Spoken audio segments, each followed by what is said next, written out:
independent thoughts, independent life. This is Chad Benson.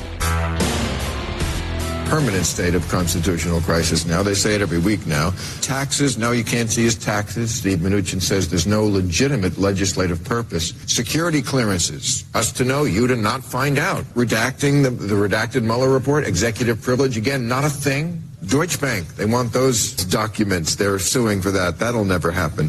So it's a constitutional crisis. Democrats either do something or stop talking about it, because I think you're just making yourselves look weak. You're just making yourselves look like people who talk and don't do anything. There you go. That's what I've been saying. Put up or shut up. Do something about it or stop talking about it. Right? It's like that guy that wants to ask the girl out. He's obsessed with the girl. He really wants the girl. He talks about it all the time with his friends. He goes there. He sees her at the place that she works. He talks the game about what he's going to do. He does this. And what doesn't he do? Never ask her out. Ever. Do something or shut up. That's it. It's period. Case closed. So you coming on television always talking about things like, well, you know, about approaching a constitutional crisis. We are now in it. We are now in a constitutional crisis. He was a Manhattan congressman. I beat him all the time. And I come to Washington, and now I have to beat him again. Over nothing, over a hoax. Trump talking about Nadler and the constitutional crisis. You have other people screaming it. We probably are. I mean, listen, a constitutional crisis is defined as generally when the system that we set up with the checks and balances, when each of the independent co-equal branches of government fails to perform its duties. And I think that we are seeing a breakdown of responsibilities. No, what we're seeing is theater, political theater. Nothing more than that. Political theater, nothing. Look, do something or don't do something. You know, man, just it's just make like a frog and leap, man. If you're feeling froggy, then do it. If not, then go croak over there, because it's other things that need to be done, right? There are other things that need to be addressed. There are other things that need to move forward and be addressed in this country right now. We have an immigration problem, whether you want to believe it or not. Call it what you will. Crisis, emergency, there's an issue at the border. We have rising cost of health care that is absolutely taking a bite out of people's paychecks. And, oh, yeah, we've got a little trade thing going on here that's a battle. It's not a war yet. Depends on who and what you're watching. But do something if you're going to do it. This right here, this isn't helping anybody, and it's not real. The idea that Chairman Nadler and 15 House staffers that are sort of shuffling around the Cannon building can come up with a more substantive case than Bob Mueller could over 2 years and $35 million is ridiculous. I think where we find ourselves now, and you hear Chairman Nadler talking about a constitutional crisis, I mean, what melodramatic nonsense. Yeah, absolutely right there. Melodramatic nonsense. That's all it is. It's not doing anything. You just talk. It is just a game. And I hope people see through that. Look, if you want to get rid of this president, your chances, who are we going to have on this side that has a chance of beating him right now? And and you got to look at it in a different way. Who do you have on our side that's going to have a chance of beating him? If the economy's down, you could probably have your pick of people. But if the economy stays strong, who over here has a real chance of getting rid of this guy that we can't stand? Who is that guy? Who is he? Who's the dude? Who is he? Somebody. Who is he? That's the question that needs to be answered.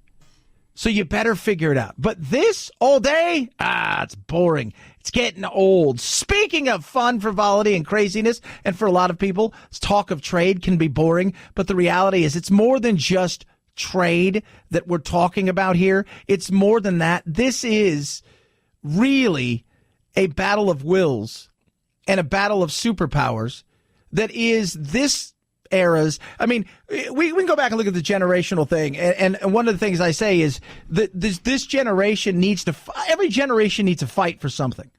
And a lot of those fights were easily defined, right? The greatest generation, we knew what they were fighting against, right? You knew exactly what you were fighting against. Then you had Vietnam, right? And they're coming of age and the whole nine, and they were fighting the man and the whole 9 yards. Then we had the Cold War. You knew exactly who the enemy was. This one, we're you got climate change for some, that's their thing. But the reality is for us, the real fight that's going on, the battle that needs to be addressed is what's happening right now in the trade battle. It's a battle right now. It's not a war yet. It's a battle right now. And I think Trump has the upper hand in this. I think we as a nation have the upper hand in this. Remember, they need us far more than we need them. If we shut up shop today, if every country said, all right, we're closing our doors, everybody only deals with themselves, guess who's going to be fine? Us. Guess who's not going to be fine? They're going to have real struggles. The talks will continue, and I will say this, there's a G20 meeting in Japan toward the end of June next month. The chances that President Trump and President Xi will get together at that meeting are probably pretty good. Here's the thing I've said about Trump. You can dislike Trump all you want. I got zero problems with that. But one of the things, if you're going to look at it, if you're going to dislike him based on who he is as a person, but if you're going to look at it just from, I don't like his policies, there's one thing you need to know. Of all the things that Trump has done in his life, he has been consistent on one thing, and this is the thing he's been most consistent about. Listen to this over the weekend. It was Chris Christie and George Stephanopoulos. He is not a confrontational person, despite what you see on Twitter, despite all those other things that you see. He's not a confrontational person in that type of way. So these situations are difficult for him. And I think the other thing that you see going on here on China is no one should be surprised at this. If there's one thing he has been philosophically consistent on for 30 years, absolutely, has been trade and using tariffs, and that we're getting ripped off. First it was the Japanese, now it's the Chinese, and he's been completely consistent on that. So no Republican sitting in Congress should be saying, I can't believe this is happening. Yeah, that's the one thing, right? Like, you go look at Trump's life. He has flipped, he has flopped more than a fish on dry land. But not when it comes to this. He has been steady when it comes to this. Now, is it going to hurt people? It is. In particular, it's going to hurt farmers, soybean farmers, things of that nature. There's going to be some issues here. Let's not pretend. How much is this going to affect you or I? Depending on who you talk to, $2,400 for the average American family, $747 for the average American family. Are you going to feel it? Negligible. Not really. Not really. I mean, unless it's something that is just drags on for a very, very, very long time. But what could be the long-term ramifications for this if we don't? If we don't fight, the intellectual property that's stolen, the imbalance that we have right now, the fact that here's somebody who was allowed into the WTO, that's the World Trade Organization, it's not a wrestling anything. They were allowed into it, and they follow none of the rules, and they continue to just hammer everybody wherever they possibly can. No. Long term, this is going to be us. We need to assert our authority here still as the biggest economy in the globe and the one that is the engine for everybody else. Doesn't mean it's not going to hurt. No. But it may sting a little bit. But I still have advised the administration, get this done, because the longer we're involved in a tariff battle or a trade war, the better chance there is that we could actually enter into a recession because of it. Yeah, it's a possibility. It's a possibility. But I just don't foresee us going on this long because you got to remember, Xi Jinping over there has to do something. He's got to do something. He can hold steady for a little while, but eventually months will, weeks will go to months will go to a year, and that is when you're going to start to feel the pinch like they've never, ever felt it. You can mess with a lot of things when it comes to a human being, but when you start messing with their money, it changes a lot of things.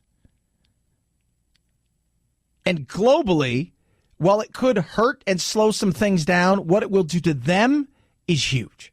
323-538-2423 at Chad Benson Show is your Twitter. You can tweet at us. I am liking the fact that in Connecticut, they are taking on Big Pharma in a way that hasn't been done, that needs to be done, in the way that they're, quite frankly, getting together and doing some stuff here that is hurting everybody. And this is the stuff when we talk about things that need to be addressed, right? Things that absolutely need to be addressed. High price of healthcare, pharmaceuticals, the games that get played there in D.C. because they allow them to go on, and states are now challenging things on their own, which is smart.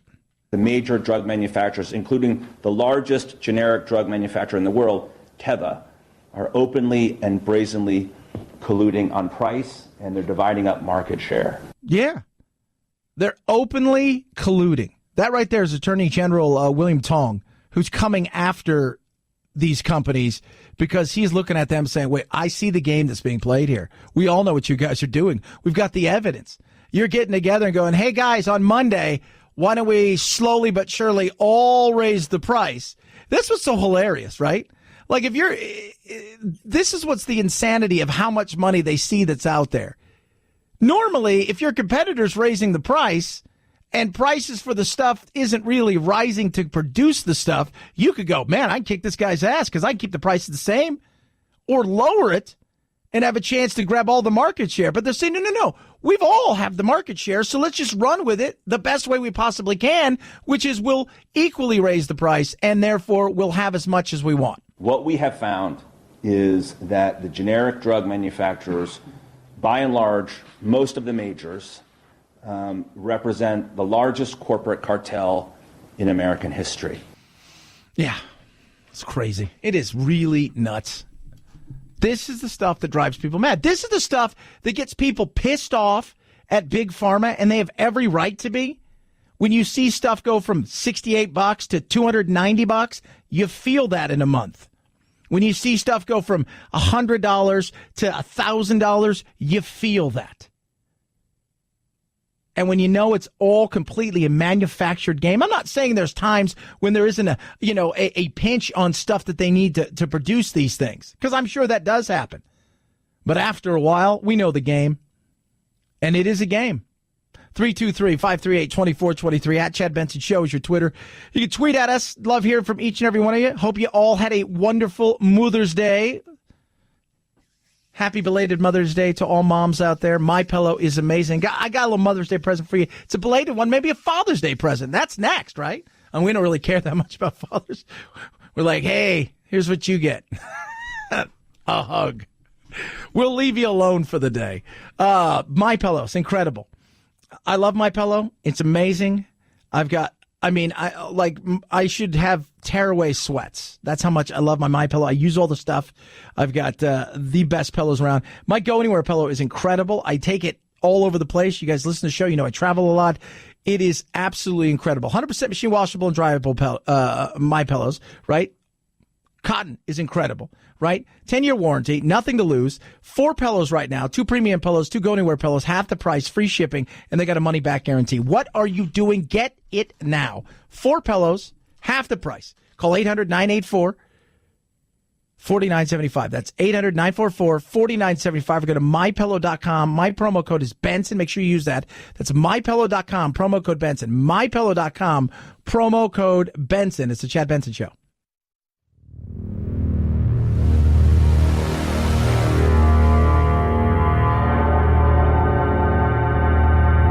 Take a fake news break. Check out the really important news of the day at our website, ChadBensonShow.com. Once there, click on Chad's free podcast and get real. The Chad Benson Show, where truth and the American way live. Print free. Amazon, which is putting much of its focus on getting packages delivered quicker, whether it be by starting its own air cargo company or using drones, is now telling its employees, quit your job and Amazon will pay $10,000 in startup costs for those who want to start their own companies to deliver Amazon packages. The employees have to leave their jobs and be accepted into a program. They'll get 3 months of salary as well. The offer is open to most part and full-time Amazon workers. Amazon wants to rely less on UPS and the post office and instead on its own delivery drivers. I kind of like that. Entrepreneurial people that work for us. If you want to, you have a chance. A chance to start something. Somebody's going to grab a hold of this regionally and they're going to do extremely well. They're going to take an opportunity to start building something. They're going to get some seed capital and go out look for some other stuff. And you watch. Somebody's going to grab a hold of this and run with it. And a lot of other people are going to take this and it's going to go to hell in a handbasket. They're just not going to be able to do it. It's going to sound like something they're capable of doing, and then they're not going to be able to do it. But, Chad, that's not very nice. No, that's honesty is what that is. 323-538-2423. At Chad Benson Show is your Twitter. You can tweet at us. Love hearing from each and every one of you each and every day at this time. We like to have a little bit of fun. We simply call this our Urban Word of the Day. It's time for the Urban Word of the Day, fam. What? Right now? Time to get a little more hip on the streets. I can't understand a word you're saying. Urban Word of the Day. Oh, I love this one. Summarizing. No. You're getting summarized. You're going out and you're finding the stuff you're going to wear. You're getting tan. You're doing stuff. Summer is here. It's time to start putting it all together. I'm not summarizing what's going on in this situation. I'm summarizing. Getting myself ready. Doing a little bit of tanning before I go out. Doing some extra sit-ups because I want to look good in those shorts. I'm getting myself ready. I'm summarizing. It's your Urban Word of the Day. Thank you for saying that in dated urban slang so that I'll understand you. That there was the Urban Word of the Day. We damn stretched your cranium. So I just think it's so sneaky what he did. And how do you put it into words? Judge Kavanaugh, that guy, he took one step closer today to getting rid of abortion by siding with, oh no, that's not what he did. He sided with the liberals 5-4 today in a very bizarre situation that I kind of find intriguing, which is a suit was brought against Apple, an antitrust suit saying they're monopolizing and they've got a monopoly when it comes to the App Store. So these guys brought together a suit saying, look, this is ridiculous. If you have an iPhone, you could only download apps from Apple. Apple sets a 30% commission, so these people have no competition. They drive up charges, and if you want to be a developer for Apple, you can only develop for the iPhone. And we think this is screwy, and we think there's a monopoly. They say, no, you're coming after us, and we've got a lot of people that are producing. Yes, but they're captive producers, so it'll be interesting to see where this goes. And a lot of people have complained about the fact that when you work with Apple, you're stuck with Apple. Where iOS and the Android systems, you can just make them and put them out there and let people do it from there. Chad Benson Show.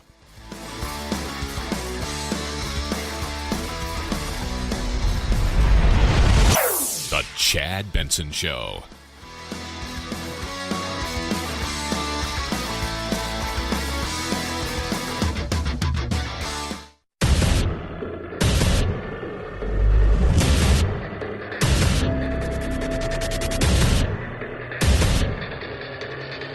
Independent thoughts, independent life.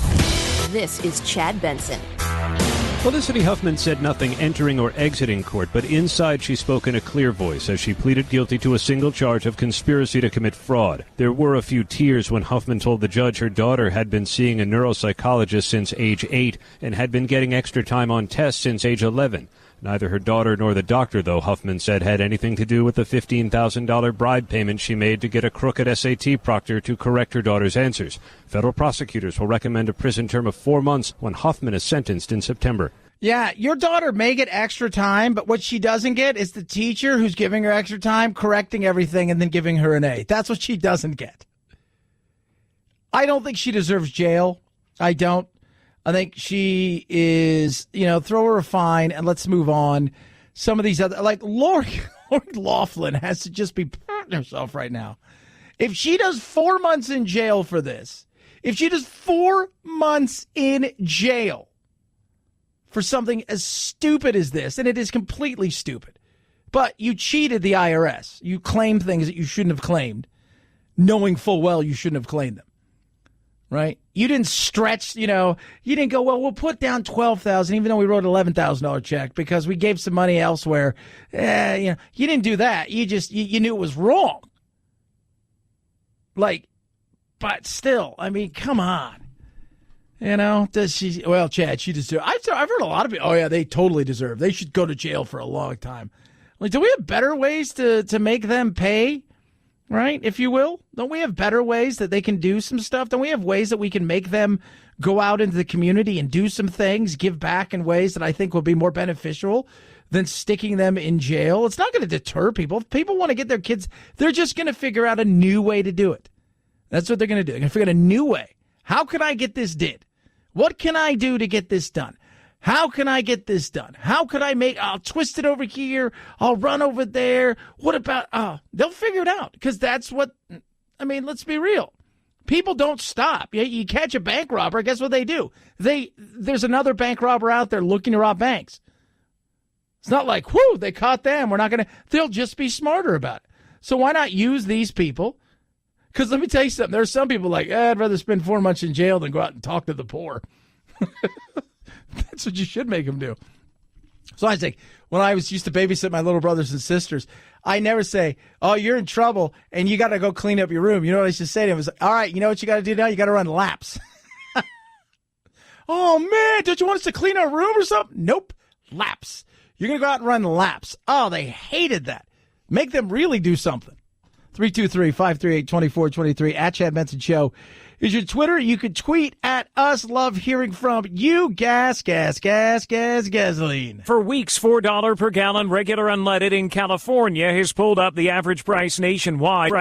But now with prices easing in California, the Energy Department reports prices nationwide on average have come down about 3 cents to $2.89 a gallon in the past week. The cheapest gas is along the Gulf Coast at $2.52 a gallon. The most expensive is in California, hovering just below $4 per gallon.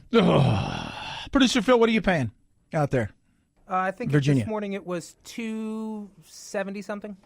That's not bad. I've seen everything from like $2.97 out here to about $3.20. Depending on where you are. By my house, it's about $3, give or take a few cents on either side. But it's still just it feels ridiculous. God, and it's one of the reasons, man. As much as I love California, born and bred there, I sit here and I think to myself, my God, it's like how much more. You're paying. It's expensive to live. Like just take away. Even if you have a normal job. I read an article yesterday. Guy he lives in the back of he's got like this old like Tahoe thing and he lives in the back of it. He makes like $30,000 a year. And he's like, I may move because I got to live in the back of this. Yes, move. You make $30,000 a year. It's not like you make $170,000 a year and going anywhere else. You're going to find a $30,000 a year job just about anywhere else. Move. I've never understood why people would stay in places. I've just never understood that. Well, my grandkids are here. You know what? Visit them. The last thing they want to do is visit grandpa in a car. I've never understood it. It's just so bizarre. Why do you keep fishing at a pond when there's no fish? 323-538-2423. At Chad Benson Show is your Twitter. You could tweet at us. So we have this weird want in this day and age to do stuff like, hey, it's the internet. I want to do something funny and I want to do something creative. And here are 2 stories that just make you shake your head. Like last week we saw, somebody pranked somebody at Walmart saying that they're losing their job and they need to get their badge and everything right now. And the lady's crying because you don't know what that lady is. You think you're funny and you're not. You're being a clown. You don't know what the repercussions are. Then there's this guy here in Florida. Right, it's Florida. So you don't know. But this guy goes out and he thinks he's being funny. Brian Slocum tells me when he drove by this pawn shop, he came up with an idea for a funny video, but it turned out to be a bad idea. On Tuesday evening, a man entered the A&F pawn shop in Sarasota and made a strange request to store owner Richard Jordan. It's the weirdest, strangest situation that we've ever encountered. He put it up on the counter. He was pretty serious about it. He spun the baby around and said, "Can I pawn this?" Can I pawn this? What was this? It was the baby. It was the baby. That's what he was saying, right? And you sit here and you're like, oh, my God, because it's Florida. So the first thing is like, wow, meth is just off. It's an awful drug and it's Florida. So we expect this. But hold on. Slocum is a single dad with a 7-month-old son named Caden. At the urging of his nephew, he started making silly videos on Snapchat. On Tuesday, Slocum recorded his latest. This is what I got. He's barely used, 7.5 months old. What do you think he's worth? He didn't think the manager would take it seriously. Just pawn. I don't want to get rid of him. I was thinking I'd go in there and the guy would be like, oh, if it's my son, I'd give you 10 grand or something. Well, I tried. I just like the fact I don't want to get rid of him. I just want to pawn him. I thought that was funny. But it's that want, right? That need. Oh, good, likes this, that, and the other. And he's doing it. And he, his nephew says that will be funny. And he's making videos.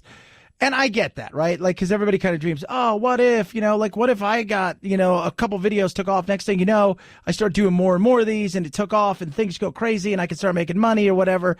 He thought it would be funny, and he was doing what a lot of people do, which is pranks and stupid things that they think are funny that may take off. And he thought this was funny. And what he should have done is said, look, dude, I'm just joking. I'm making a video here. Still, I love my kid. He didn't do that. He kind of turned around and walked right out. So it kind of did feel like, well, I'm not quite sure. Slocum says his joke obviously fell flat. This is not funny. This is not funny. This is serious business. There's nothing in the world that I would trade for my son. I mean, he's my world. Nor any money is worth him. Sarasota police are not charging him, and Slocum has learned his lesson. He has a warning for others. It was a prank. It was a skit. A lot of these young people don't realize that, doing things like this has a consequence. How could you want to get rid of something like that? Yeah. Consequences.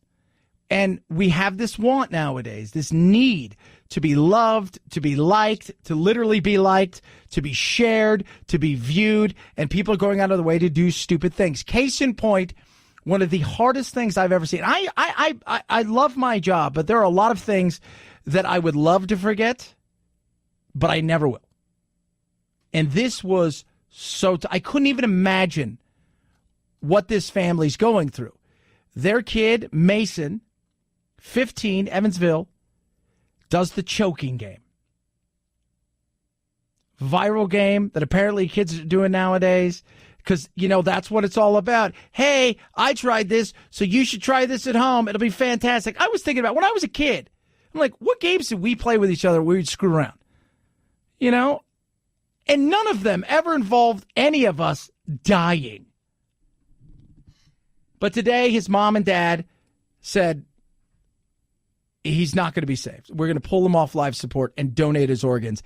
And listening to this and watching this, because they set up like a line of honor for all the nurses and the doctors and everybody who's working at the hospital as they wheeled him, and you can see him, he's on life support and everything, as they wheel him in to the operating room. The word that best describes Mason is extraordinary. Mason had a smile that was infectious. He had a kind of generosity that is rarely seen in kids or adults. Always the protector, Mason would fiercely defend the ones he loved. Mason never met a stranger and found happiness helping others. Go be a hero, buddy.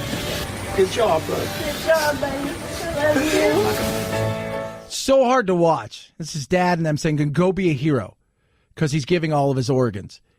It's just this want to be famous, this want to be, and I'll have news, and I have news. I mean, are there some out there that have done it? They've crafted it in such a way. Yeah, but when I talk to a lot of people who have decent sized following, well into the, several millions, and they'll say, very back of the mind, the fact is a lot of times it was just, it didn't dawn on me that this was going to happen to me until it started to take off. It didn't dawn on me. But so many people want this, they need this, I need people to look at me. And you watch that. It is so tough to watch this kid, 15, get wheeled into an operating room so they can take his organs, and to watch his mom and dad and his family say goodbye to him because you want to do some sort of challenge.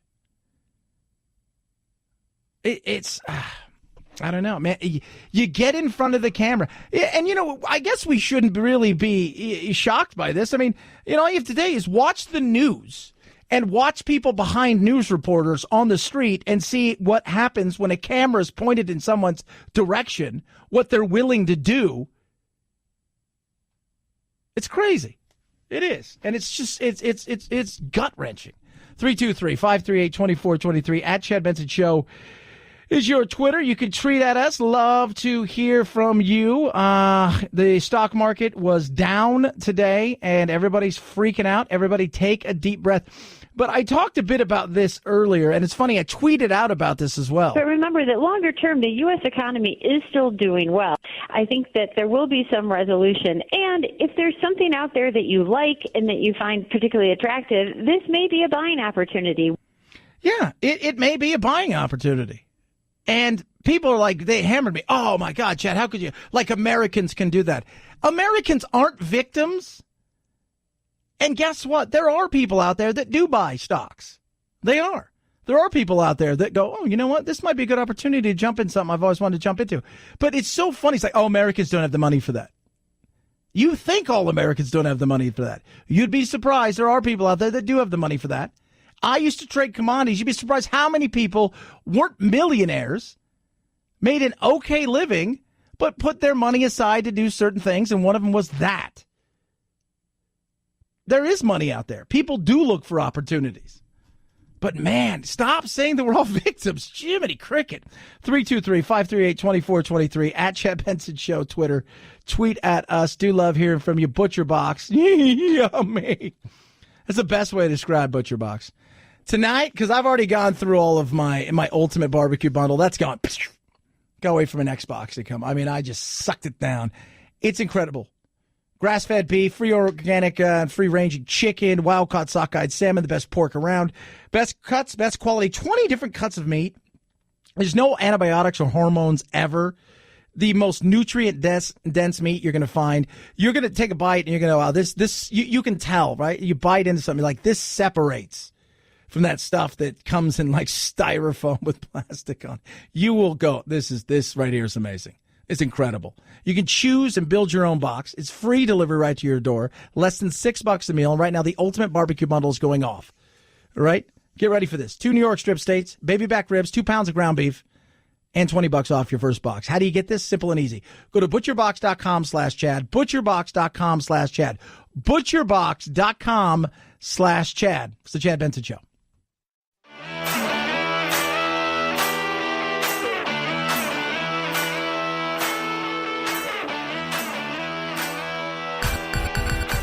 Feel free to punk this punk rocker any time of the day or night. Reach Chad on Twitter at Chad Benson Show and on Instagram at Chad Benson Show. And oh yeah, the Chad Benson Show on Facebook too. Punk that.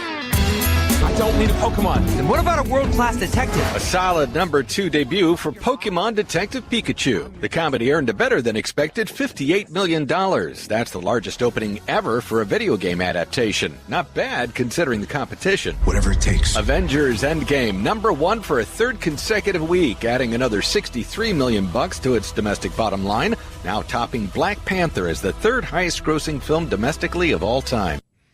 $2 billion, almost $500 million for Avengers. It is probably going to catch Avatar.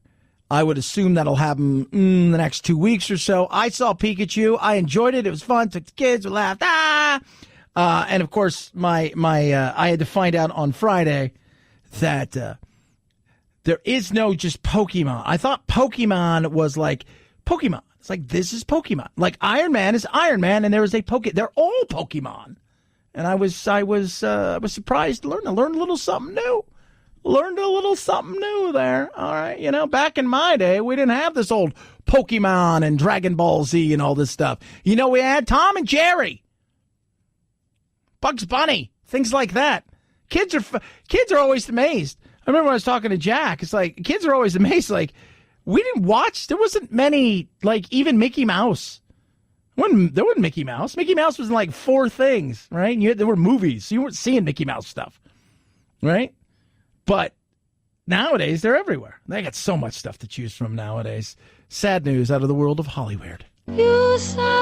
Doris Day, able to sing, dance, and play both comedy and dramatic roles, became one of the biggest box office stars of all time. It's magic. I'm still Doris Marianne Kappelhoff from Cincinnati, Ohio. I gotta take that sentimental journey. Day made 39 films, including The Man Who Knew Too Much, Love Me or Leave Me, and Pillow Talk, one of 3 romantic comedies with Rock Hudson. Tom Santopietro, author of Considering Doris Day. I think her legacy will loom large. Doris Day devoted her later years to animal rights. Yeah, what's interesting about her is her brand was her brand. We always talk about like, oh, that's your brand or this, that. Her brand was, she was flirty, but she never let the guy get over on her, right? She was flirty, but she never, if you will. And her husband at the time, who had then passed away, his whole thing was, Doris, you might need to change a little bit here. These pillow talk and these things, it's going in a much different way. Mike Nichols offered her the role in The Graduate, and she said, no, I can't, Doris Day, the Doris Day character that I've built, I can't see that. I can't see that happening. That to me just couldn't happen. Because it wasn't a character in her mind that was doing that. That was her. And so she just said she couldn't see it happen. So 97, I was sitting there today going, God, I just didn't even know she was alive. And yet Betty White, go into town. Betty White, still motoring. And if you look at their IMDb's, this is what's hilarious. You go look at theirs. You can see the precipitous drop-off of Doris Day's career. She recorded a lot of music, but, even up until a few years ago, she recorded music. But you go look at Betty White, man. She started working at like 49, and she's just never stopping. And she's got movies out till 2019. She's slowing down a little bit, but she's 97 too. Never stopping. Just go, go, go. 323-538-2423 at Chad Benson Show is your Twitter. You can tweet at us. Check out the Chad Benson Show Facebook page as well. Like us there. We got videos up and everything. It is the Chad Benson Show.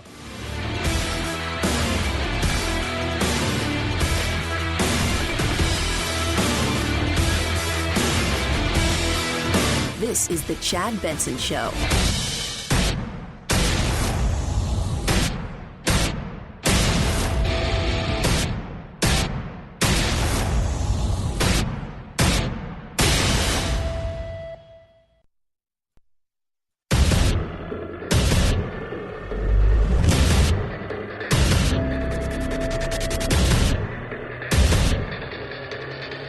Independent thoughts, independent life. This is Chad Benson. About approaching a constitutional crisis, we are now in it. We're in it. Did you guys feel it? Did everybody feel it? We're in it. Kamala Harris. We probably are. I mean, listen, a constitutional crisis is generally when the system that we set up with the checks and balances, when each of the independent co-equal branches of government fails to perform its duties. And I think that we are seeing a breakdown of responsibilities. We're in a constitutional crisis. We are in it. So what are you guys going to do? Huh? You're in it. You're in it. But are you really in it to win it? Because you talk a lot, and I don't really see a lot of action, right? You talk a lot, like, when I see that guy, I'm going to kick his ass. When I see that guy, he's done for. When I see that guy, I'm coming to get you. When I see that guy, and you're like, that guy's right there. Yeah, but I'm coming. Yeah, but he's over there. No, but I'm coming. No, he's right there. Look, he's over there. Oh, you better watch out. What? What are you waiting for? Well, I'm waiting for something. I'm not quite sure what it is. Bill Maher, I agree with him here. I feel like we're in a permanent state of constitutional crisis now. They say it every week now. Taxes, no, you can't see his taxes. Steve Mnuchin says there's no legitimate legislative purpose. Security clearances, us to know, you to not find out. Redacting the redacted Mueller report, executive privilege, again, not a thing. Deutsche Bank, they want those documents. They're suing for that. That'll never happen. So it's a constitutional crisis. Democrats either do something or stop talking about it, because I think you're just making yourselves look weak. You're just making yourselves look like people who talk and don't do anything. I agree. Just do something. If you want to impeach him, do something. If you don't want to impeach him, stop talking about it. There are other things that need to be worked on. There are other things that need to be sorted out. But instead, you run around and you scream and yell all the things you kind of might do but not really do because it revs up your base. The idea that Chairman Nadler and 15 House staffers that are sort of shuffling around the Cannon building can come up with a more substantive case than Bob Mueller could over 2 years and $35 million is ridiculous. I think where we find ourselves now, and you hear Chairman Nadler talking about a constitutional crisis, I mean, what melodramatic nonsense. Yeah, it's exactly what it is. And then you get guys like Adam Dipschiff here. I don't think this country could survive another 4 years of a president like this who gets up every day trying to find new and inventive ways to divide us. So that's funny because he also went on to say this. We are already a bitterly divided country. An impeachment process will divide us further. So wait a minute here. Trump divides us, but if you go after Trump, that divides us even more. And somehow, whose fault's that? Just do it. Fish or cut bait. We're bored. There's other things to be dealing with. Case in point, I don't know if you guys saw 60 Minutes last night, but you should have. Generic medicine, generic drug prices, they are ridiculous. And Connecticut's finally said, yeah, we've had enough. We get what's going on here. We have the text messages. We have the phone records. We know what's happening. So states are taking it amongst themselves to go out there and do the right thing. The lawsuit names 20 generic drug companies and 15 executives who Connecticut Attorney General William Tong says openly and brazenly colluded on price and dividing market share. And we have emails, text messages, phone records, in-person meetings, cooperating witnesses. He calls the group, which includes Teva, the largest generic drug maker in the world, the largest corporate cartel in American history. Teva says the allegations are just allegations and that it hasn't engaged in any illegal conduct. So what they've done is, instead of going after them in a criminal, they're going after them, go after their money. We're going to sue you civilly in court because what you guys are doing is you're colluding with one another. You're getting together and you're literally sitting there and you're saying, hey, you guys are doing that asthma drug, so are we. Let's say that we're having a tough time getting all of the stuff we need to put the drug together, so we have limited quantities, so we'll artificially inflate the prices, and in doing so, people are just going to pay it. And insurance companies are just going to pay it, which is, you know, even if you're not paying it, you're paying it. Because you have insurance, and that costs you more. And they're doing it for a ton. And it's not like it goes, because there are legitimate times, just like everything else, where there is an issue to getting a hold. I mean, my God, we see it all the time with them trying to find out, well, we can't find the right drugs to kill people when they're trying to when they're trying to execute people. There are legitimate times when there just isn't enough of something. But this isn't that. They know exactly what they're doing. They absolutely do. It is a joke. We're not dealing with things the way that need to be dealt with. And instead, you've got people like Adam Schiff and everybody else running around going, we're in constitutional crisis. We don't know what's going to happen. I need to see his taxes. Blah. Get over yourself. How about doing something for the American people? I'm curious, right? I'm not asking you to go out and save the world. I'm just asking you to go, you know what? When and if this thing comes up and we have a chance to talk to Mueller, which is not going to happen this week. I don't think Bob Mueller wants to talk to anybody, by the way. I don't think he's chomping at the bit. Like, wait till I get up there. I'm going to tell everybody my story. I think he's like, you know what? I did the thing I was supposed to do, right? And I know this job comes with some stuff that's not exciting and is uncomfortable. I came in. I provided a service that was asked of me. I did it. I want to talk about it. I don't think he's chomping at the bit either way of doing anything. I think he's just basically like, you know what? I'm not going to do it right now. Right? I'm not going to do it. I don't know how this is going to go. Bars probably doesn't want me to do any of this right now because they're not quite sure. And look, there's some questions, too, that he doesn't want to answer. Not just on Trump's side. Even though he may want to answer some of those things, there's some other stuff coming from Republicans that he probably doesn't want to answer. But instead of going out and dealing with stuff, it's just theatrics. That's all it is. Theatrics after theatrics after theatrics, and it doesn't get us anywhere. 323-538-2423. At Chad Benson Show is your Twitter. You can tweet at us. Stock market really took a thump today, and there's a reason for that because we have an ongoing trade battle with China. The talks will continue, and I will say this, there's a G20 meeting in Japan toward the end of June next month. The chances that President Trump and President Xi will get together at that meeting are probably pretty good. Yeah.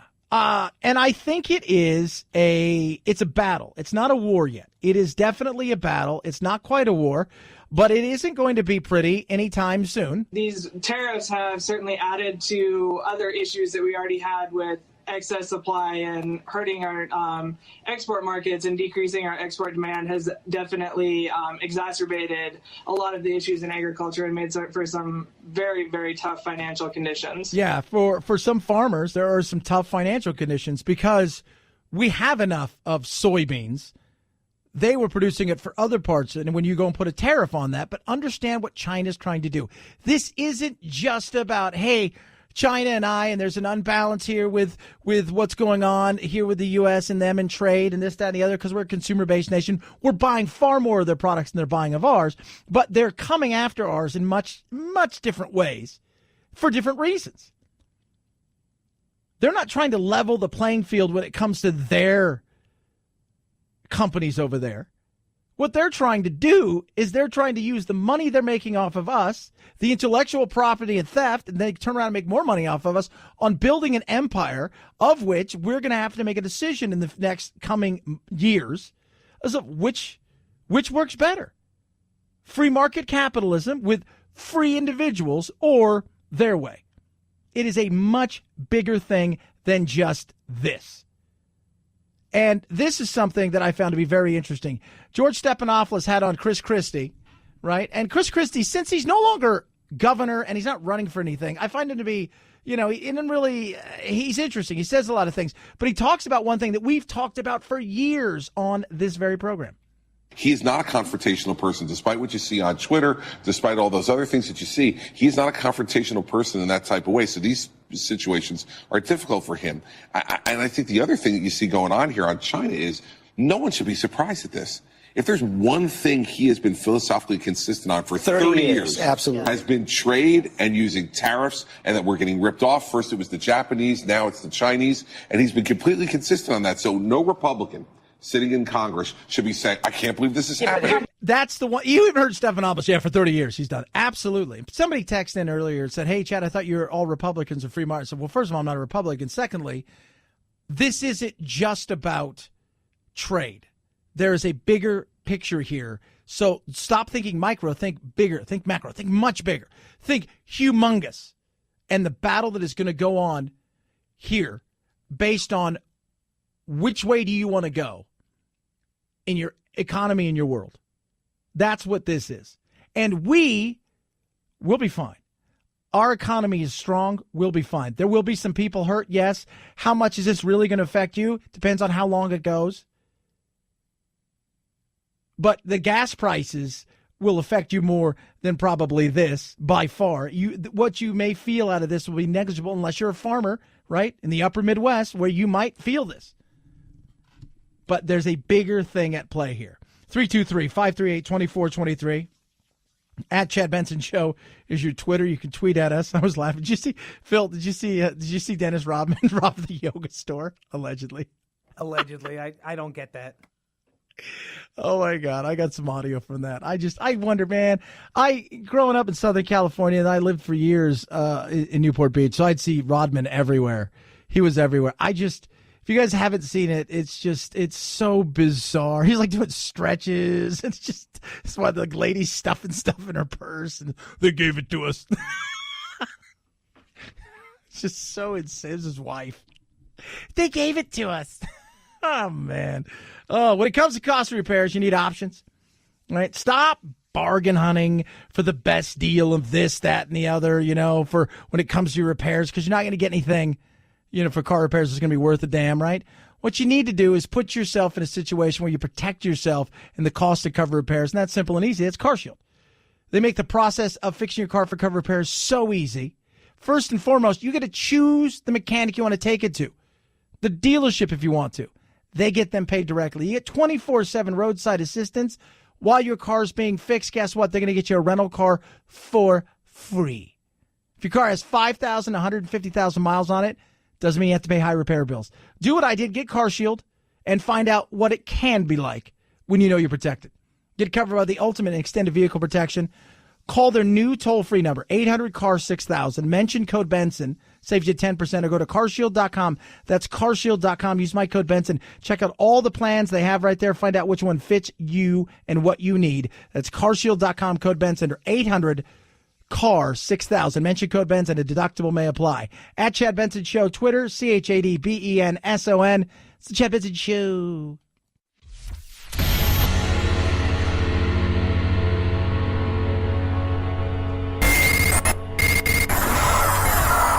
No fake outrage here, just the real thing. The Chad Benson Show.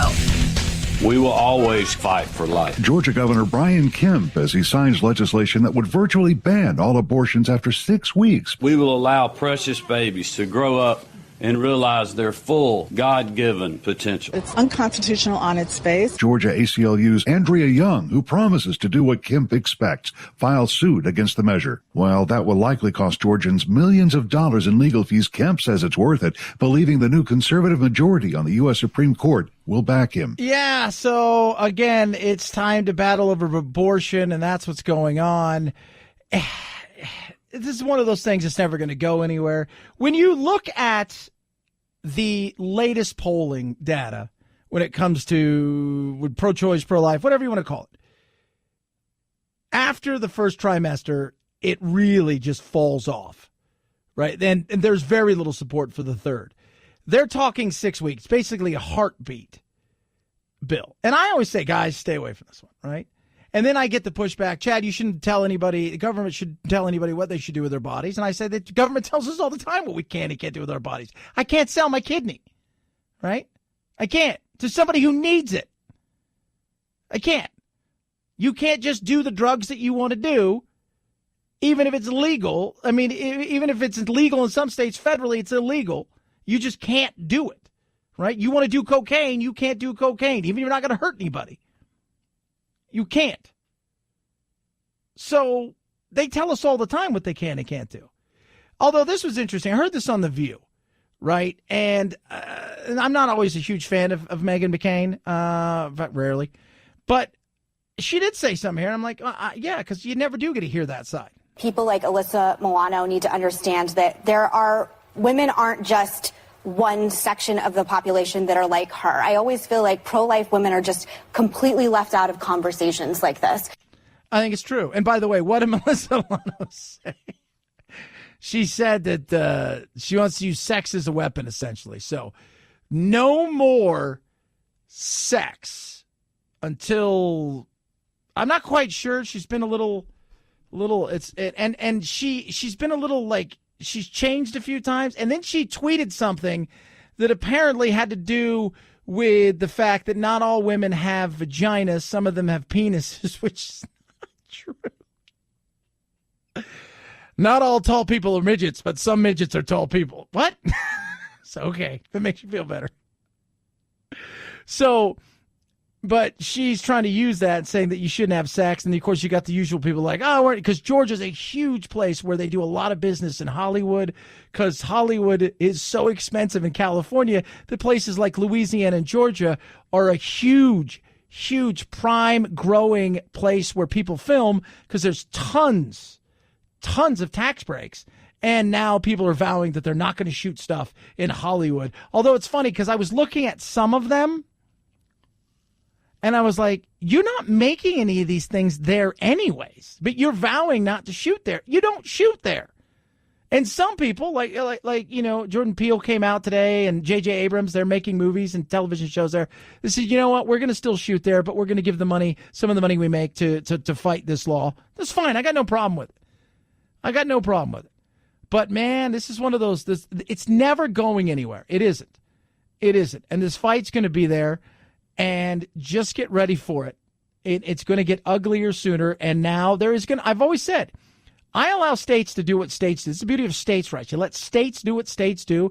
You may not like it, but you can go and look at places like California where the restrictions when it comes to guns and ammunition, which you can and can't have, whether or not you can carry a gun, how you got to do these things. People say the same thing. I always tell everybody, a lot of times it's the same argument, just a different thing and vehicle they're arguing about. It's about control. 323-538-2423 at Chad Benson Show is your Twitter. You can tweet at us. If you think memes are crazy, and they are crazy, and you thought the last election was crazy because of memes, wait till you hear what's coming. And I will tell you this right now. If you thought, oh, geez, the links of these things and this, that, and the other and the shares, wait till you see what is coming. And by coming, I mean here. Get ready for it. Chad Benson Show.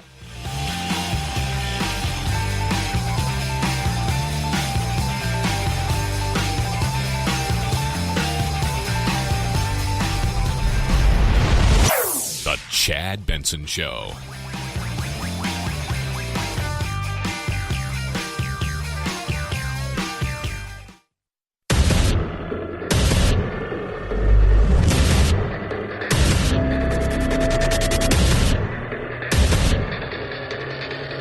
independent thoughts, independent life. This is Chad Benson. I don't think this country could survive another 4 years of a president like this who gets up every day trying to find new and inventive ways to divide us. That's Adam Schiff, Dip Schiff, as we call him around here. First of all, if our country can't survive another 4 years of this, then we don't deserve to be a country. We don't. We do not deserve to be a country. We're not going anywhere. But do you see the stuff that people peddle? Do you see the wackiness that gets peddled? Right? And then people, oh my God, they just buy it. That's insane. Stop with your insanity. Stop with it. Time to move on. There are other things that need to be addressed. Right? But you coming out there, Adam Dipschiff, and saying, oh, by the way, we cannot handle this. This is just impossible. Just no way. Just no way. But then they're running around screaming impeach, impeach, impeach. We are already a bitterly divided country. An impeachment process will divide us further. But you want to? You don't want to? Either do it or don't. But time to move on, right? Fisher Cutbait.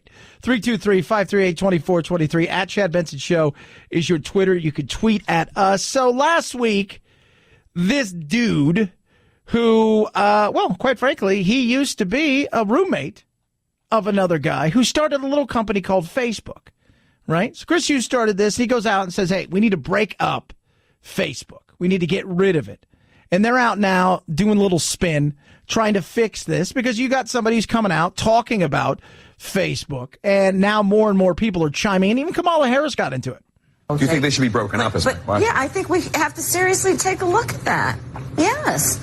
I mean, when you look at the issue, they're essentially a utility. There are very few people that can actually get by and be involved in their communities or society or in whatever their profession without somehow, somewhere using Facebook. It's very difficult for people to be engaged in any level of commerce without. We have to recognize it for what it is. It is essentially a utility that has gone unregulated. And as far as I'm concerned, that's got to stop. Ooh.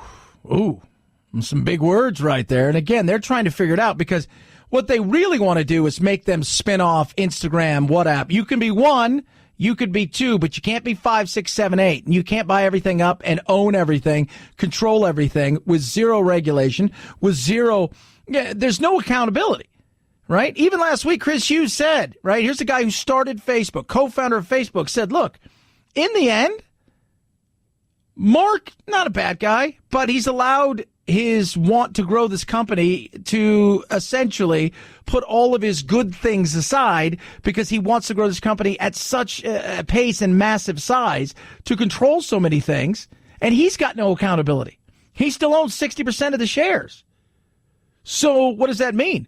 It means a lot. It means, yeah, you can have a board all you want, but if that board is basically harmless because he can come in and say, yeah, I don't want to do that.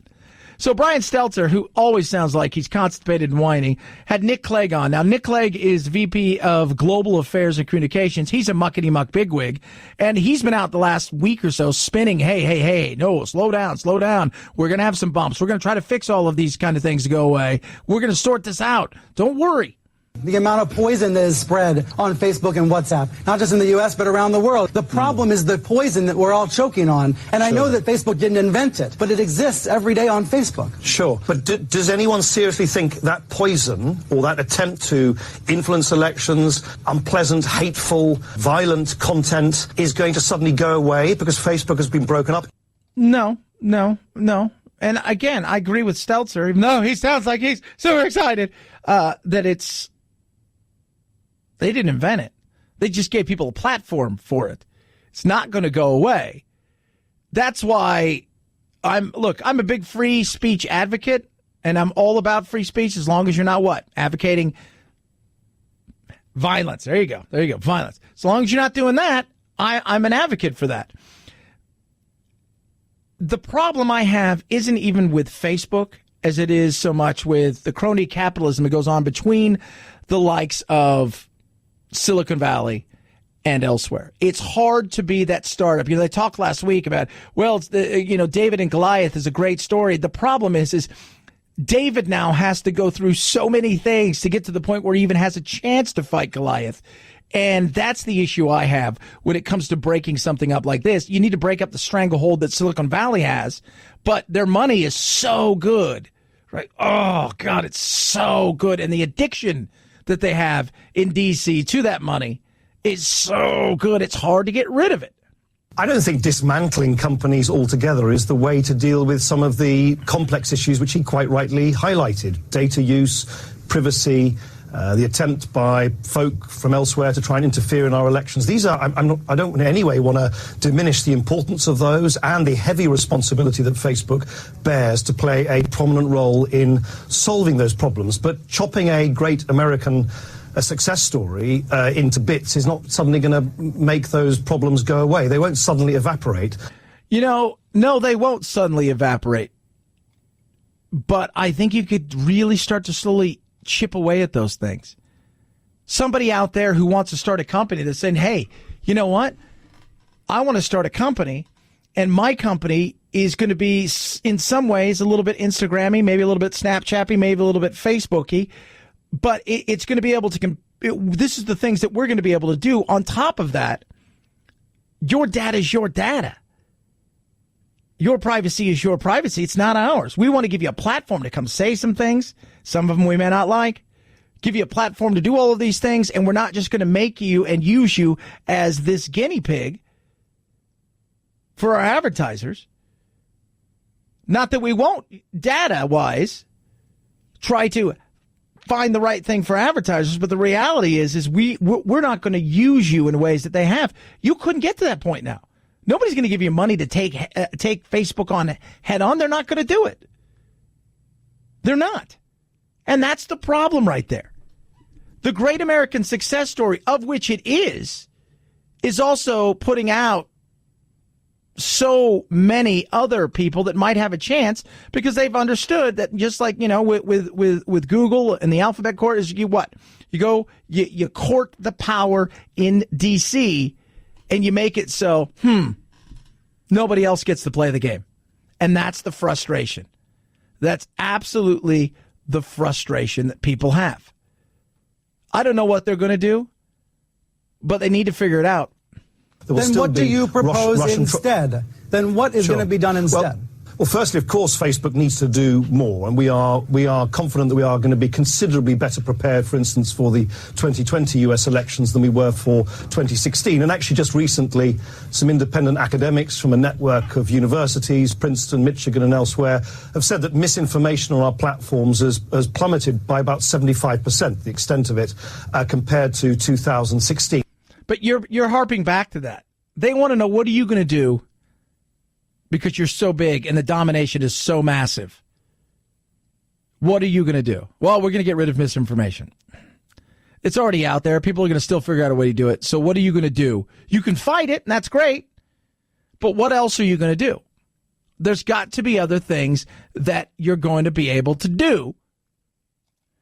Not just Google. We compete with Google, we compete with Amazon, and many of these companies, by the way, are considerably bigger than Facebook. I don't think anyone would think it's logical to say, just because you don't particularly like, I think in Chris Hughes' case, he doesn't like Mark Zuckerberg's management style, or you don't like the leadership of a company, you're going to take a sledgehammer to sort of crack a nut and say, well, therefore, we're going to dismantle it altogether.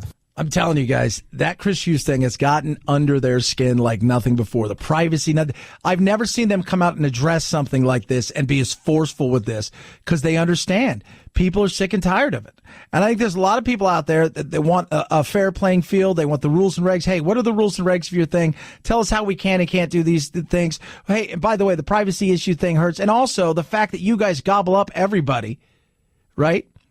You play a great business game. You get a stranglehold.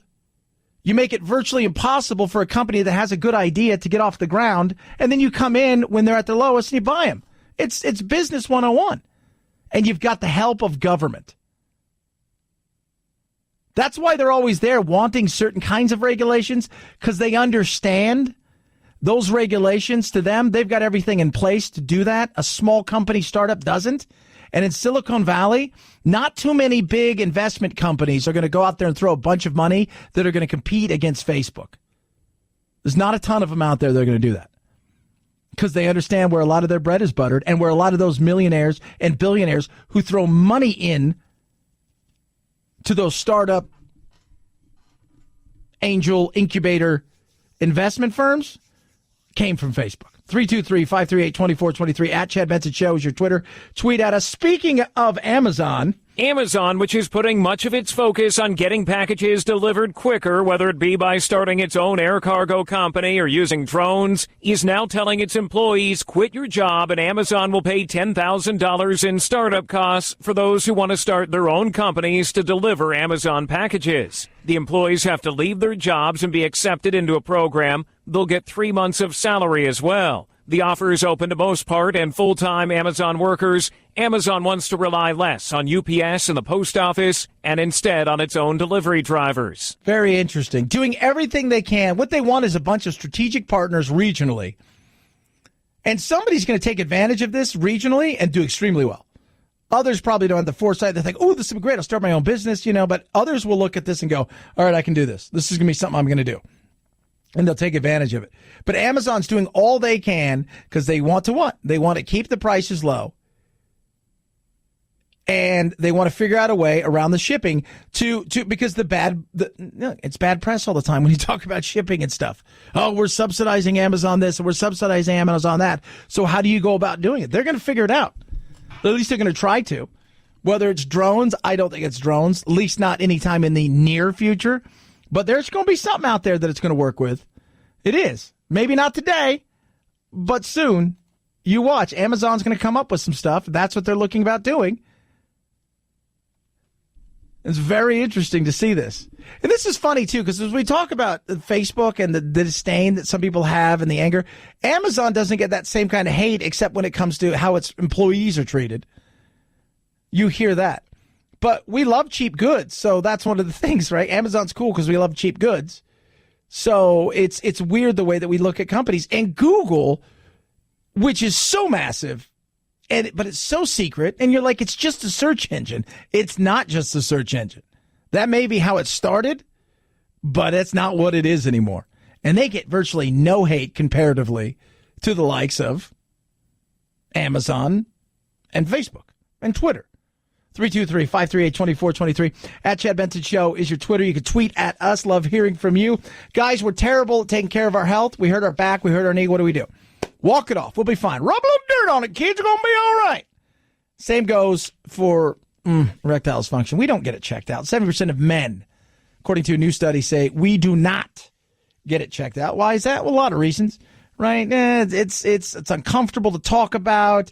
It's embarrassing, no time, I'll be fine. And the reality is that there's better ways of going about doing it. How about addressing it with Roman? Roman is a one-stop shop where licensed U.S. physicians can diagnose ED, ship medication right to your door. There's no waiting rooms, awkward face-to-face conversations, uncomfortable trips to the pharmacy. None of that. Go to GetRoman.com/Benson. You fill out a complete dynamic online visit. You chat with a doctor. It's free. Right? And then if they say, hey, yeah, you need this, you get a genuine medication delivered right to your door. Undiscreet, unmarked packaging. It's simple. It's easy. Go get checked out right now by a doctor. It's a free online visit. Go to GetRoman.com/Benson. That's GetRoman.com/Benson. A free online visit. GetRoman.com/Benson. At Chad Benson Show, Twitter, ChadBenson. Chad Benson Show.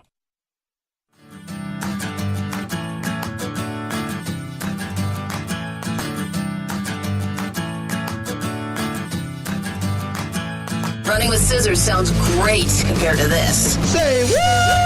The Kentucky Horse Racing Commission is suspending Luis Saez for 15 racing days for failure to control his mount and make the proper efforts to maintain a straight course, thereby causing interference with several rivals that resulted in disqualification of his mount. Maximum Security is pulled out of this weekend's Preakness following the Kentucky Derby disqualification. The Derby winner, Country House, is also out, ruining any chance of a Triple Crown. And the initial Derby favorite, Omaha Beach, also not running. Oh, look at that. Of course he should be suspended. He's a cheater. It's cheater. He's like, I didn't cheat. I didn't cheat at all. You never hear one of them go, man, I really didn't cheat. Because they're always just like, yeah, man, they all sound like, I didn't cheat anything. I don't know what you're talking about. Not me. Oh, the Kentucky. So there's not going to be a Triple Crown winner this year because the horse that was favorite to win it all has got a cough. So he's not. His mom's like, you can't. Sorry. You didn't go to school. So you can't. Was your mom like that, Phil? Was your mom ever like that? Like if you didn't go to school, you couldn't do anything? Oh, yeah. Yeah, that's me. And the sad thing is, my mom would make me go to school. It's like, if you were sick on a Friday, like, Mom, I'm really sick. She's like, you're going to go to school so you can rest that weekend. I'm like, that's not what it's about. If I go to school, I play this weekend. But, yeah, so the horse that was supposed to win everything is sick. That's Omaha Beach. The horse that did win the Kentucky Derby is now apparently got the cough and is not going to be racing. So who knows who's going to win this? Like, it really, once that you know there's not going to be a Triple Crown, it kind of loses its luster. Just like, wah, wah, wah, wah, wah. So Dennis Rodman is an odd bird, to say the least. He always was, kind of did his own thing. But he has been, or at least his wife has been accused of stealing a 400-pound amethyst crystal, some sort of yoga pants. It was really a bizarre situation. I've seen the footage for it. He's like trying. I mean, he was hit up by TMZ Sport the other day when he was out. I think he was at a parade in West Hollywood, and he was asked all kinds of questions. Oh, they gave it to us. It was this, that, the other. And I'm just looking at this going, I don't really think they gave you all those clothes. Oh, they're after me because their store is going broke. And then, he continued to reiterate he didn't do anything. No. They gave you the clothes. They gave the clothes, yes. I don't need to steal. He won, what, 5 championships? He won 5 championships. I think he's a Hall of Famer. And he's an odd bird, to say the least. And the woman that was with him, I guess, is his wife. And he's just, man, what a mess. What an absolute mess. How the mighty have fallen indeed. And finally, Harvard.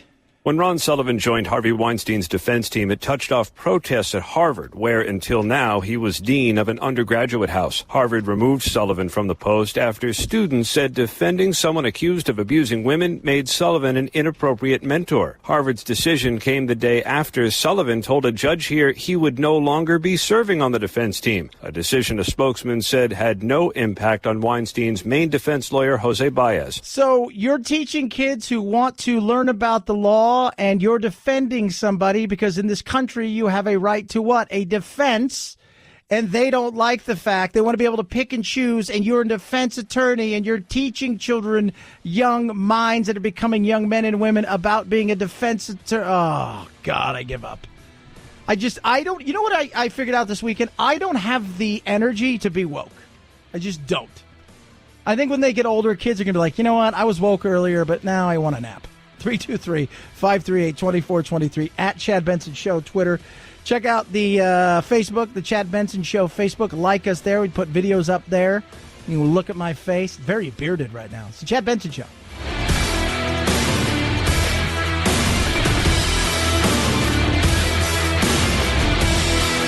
This is the Chad Benson Show.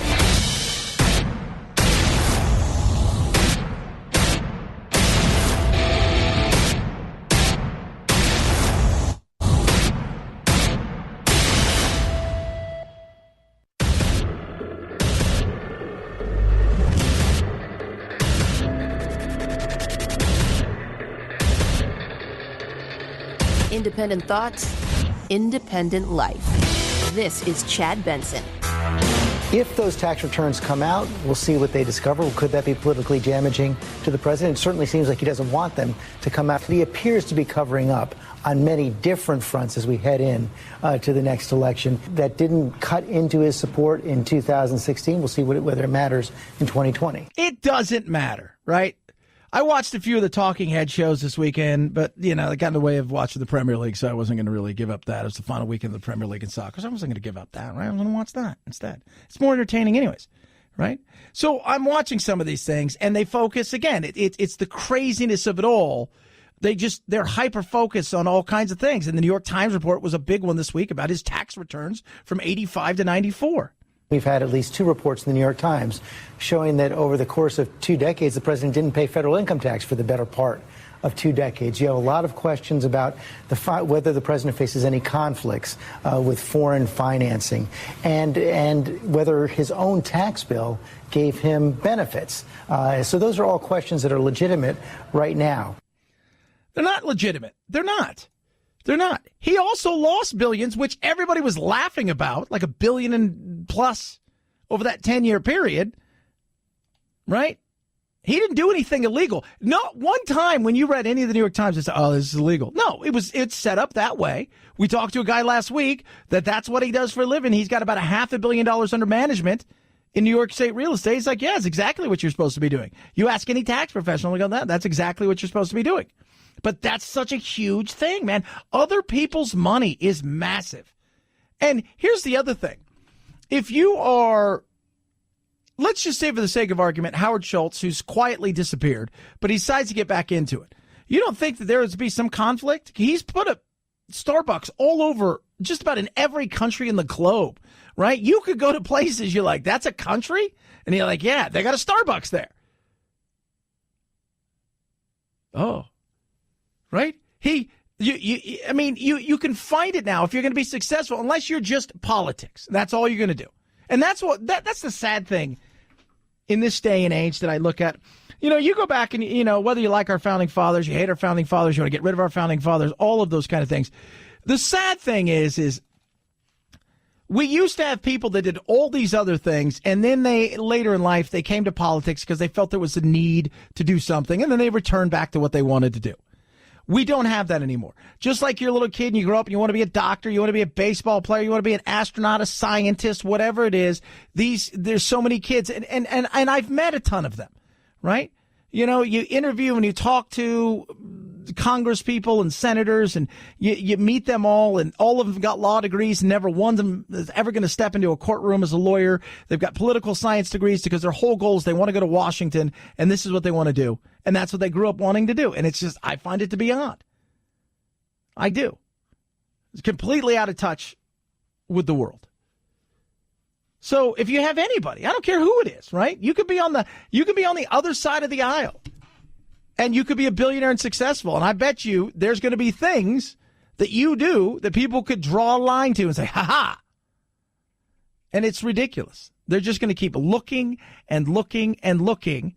Let them keep looking, figure out what is it going to do. But the reality is you're not disturbing his base. His base isn't going anywhere.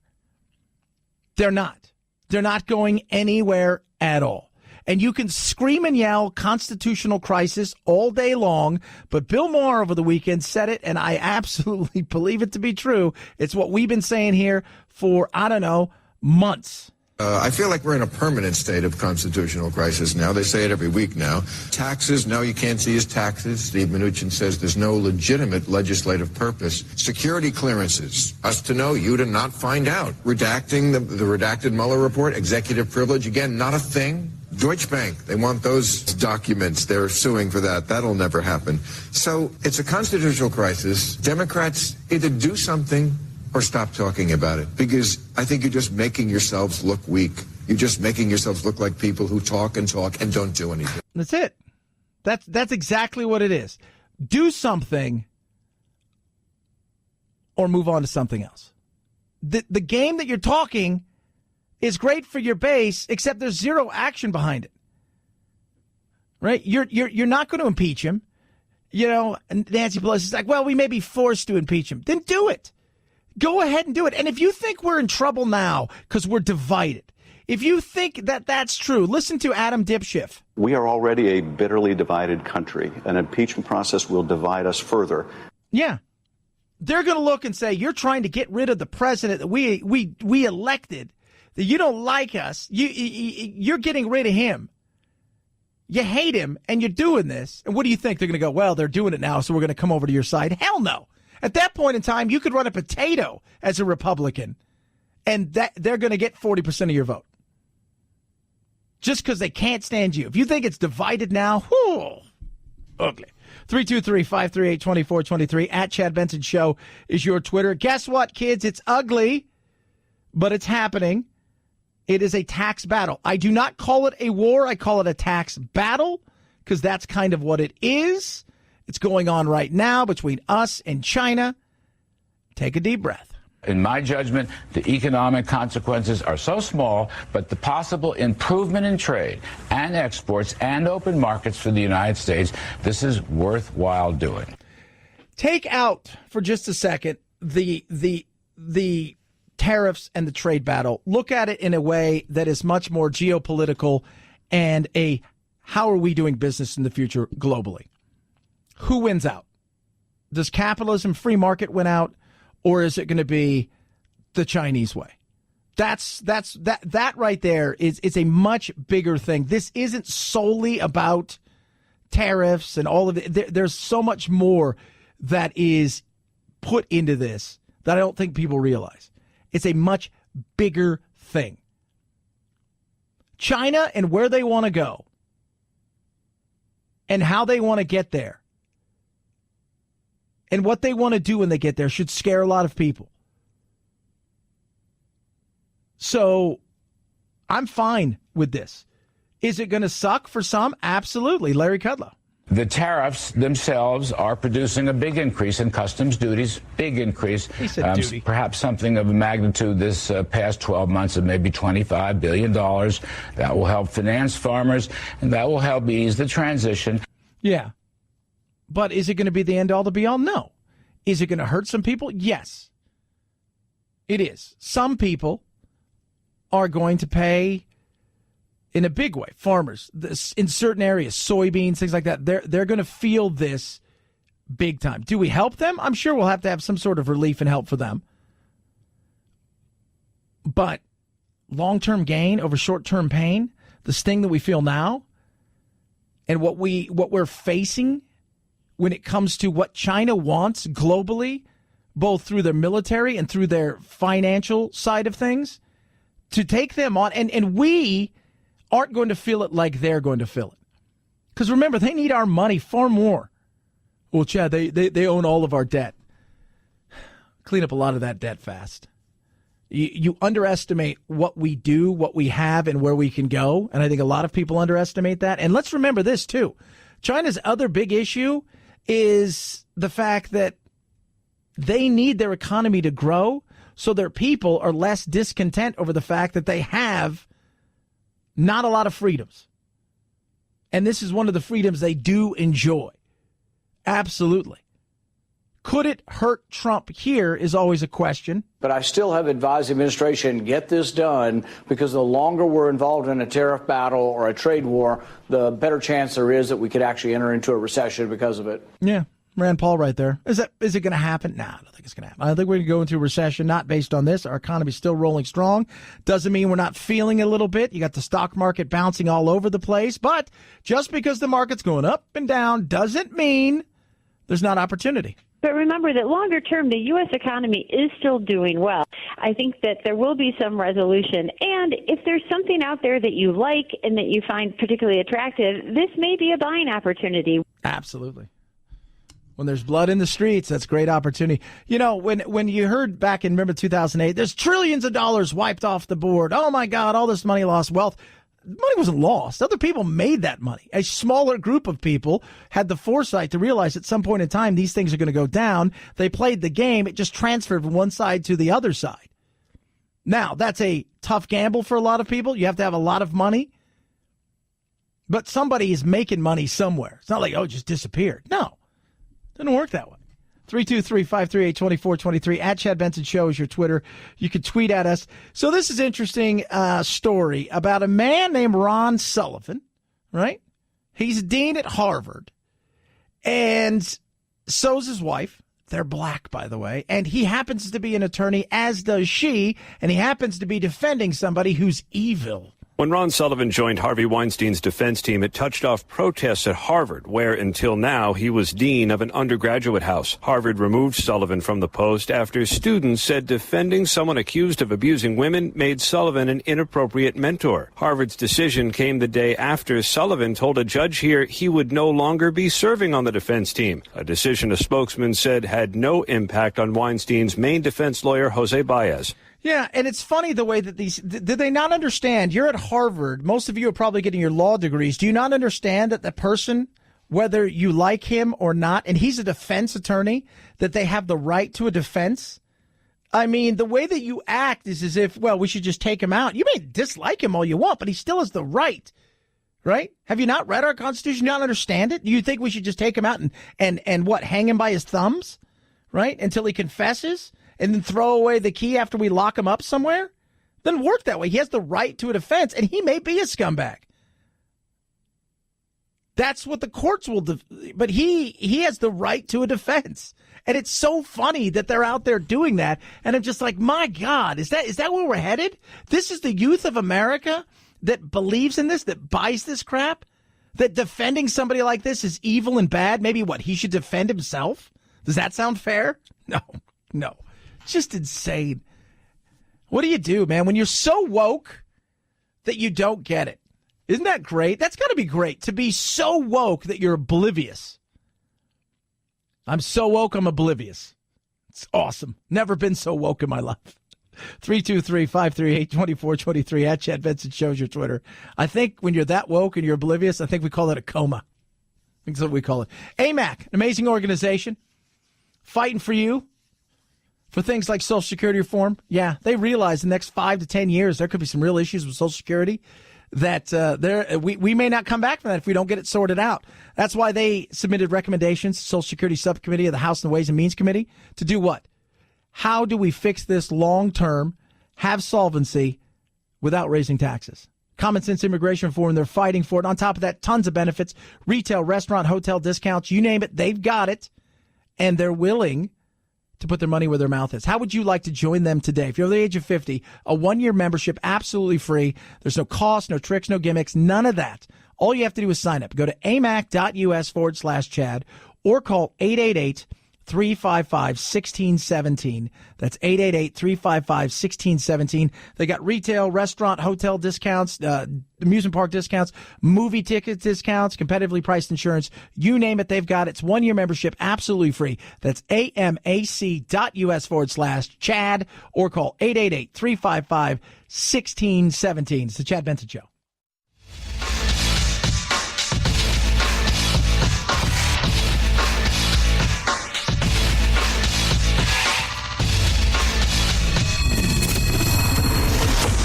The Chad Benson Show, where we reach across the aisle and occasionally poke someone in the eye.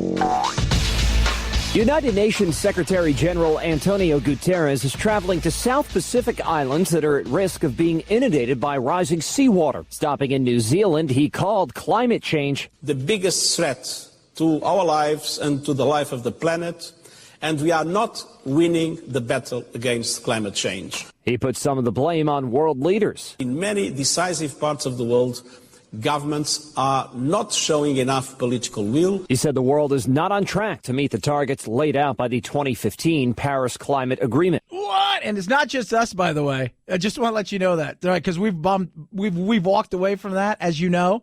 It's not just us. Others are failing to meet it as well. So we're done, right? I mean, just listen to Bill Nye, the engineer, science guy. Right? Like, I mean, he is, he's by the end of this century, if emissions keep rising, the average temperature on Earth could go up another 4 to 8 degrees. No. What I'm saying is the planet's on fire.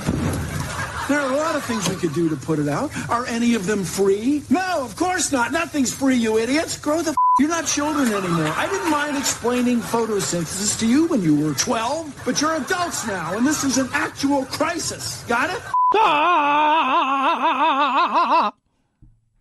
Chad, that's not very nice. You say that about Bill Nye, the engineer. We need to fix the planet. We need to sort it out. I'm not saying that men and women, right? Person-made. I call it person-made. You call it man-made. I call it person-made. I'm not saying that we don't contribute. You know what we do. We have some part to play in this, absolutely. Some of it is natural. Some of it is person-made. I think the way I did that. But in saying that, the insanity and the craziness and the people I see always screaming the loudest besides the activists, the likes of UN, who want to fundamentally change so many things, and I'm not buying it. I'm not buying it. I don't think you should buy it either. There's ways that we can fix this, ways I think that we can do things in a greener, better way. But when the UN gets involved, I get really skeptical. 323-538-2423 at Chad Benson Show is your Twitter. Tweet at us. Drug prices are going up, up, up, up, up. We're going to touch on that as well as some of this. The number of measles cases in the U.S. rose by 75 last week to 839 so far this year, and that was already higher than at any time since the CDC declared America free of the disease in 2000. Yeah. It's ugly. But if you hear what's going on in Europe and the amount of cases that they have in Europe, you'll step back and say, well, if we got to that, we'd have to start asking questions about maybe there's something we need to start doing. Settled science, not settled science, maybe settled science. Well, vaccinations aren't settled science. Climate change is. You guys need to make up your mind what's settled and what's not settled. 323-538-2423 at Chad Benson Show is your Twitter. You can tweet at us. Deep fakes, what are they? And should we be concerned? I think you should be. If you thought the last election was crazy, wait till you check out what's going on now. It's the Chad Benson Show.